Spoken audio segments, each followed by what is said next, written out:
ఇక నిన్నమన్న అది చేయలే ఇది అలా 10 ఏళ్ళు చేయనోడు ఉన్నదంతా అమ్ముకొని తుడిచిపెట్టుకుపోయినోడు 7 లక్షల కోట్ల రూపాయల అప్పు తెచ్చి నెత్తి మీద పెట్టి దివాలా తీపిచ్చండి సంసారం. ఏం చేద్దామన్నా అప్పులు వెళ్తున్నాయి.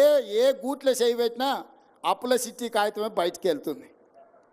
పొద్దున్న లేతే పకిరోడు మన ఇంటికానే ఉంటుండు, పటాన్ మన ఇంటికానే ఉంటుండు. నువ్వు బాకీ ఉన్నావు, అప్పు కడతావా లేదా అని.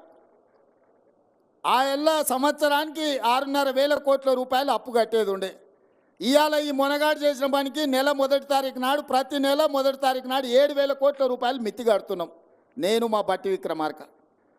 సంవత్సరం తిరిగే లోపల 72,000 కోట్లు మిత్తి కట్టడానికి అవుతుందా? అసలు సంగతి దేవుడు ఎరుగు. ఇది పరిస్థితి. ఎందుకు ఇవన్నీ చెప్తున్నా అంటే మీకు అన్ని లెక్కలు తెలవాలి. ఇవాళ సంసారము అప్పుల పాలైంది. ఈ అప్పుల పాలైన సంసారాన్ని ఒకటొక్కటిగా జర సర్దిద్దుకుంటూ వస్తున్నా.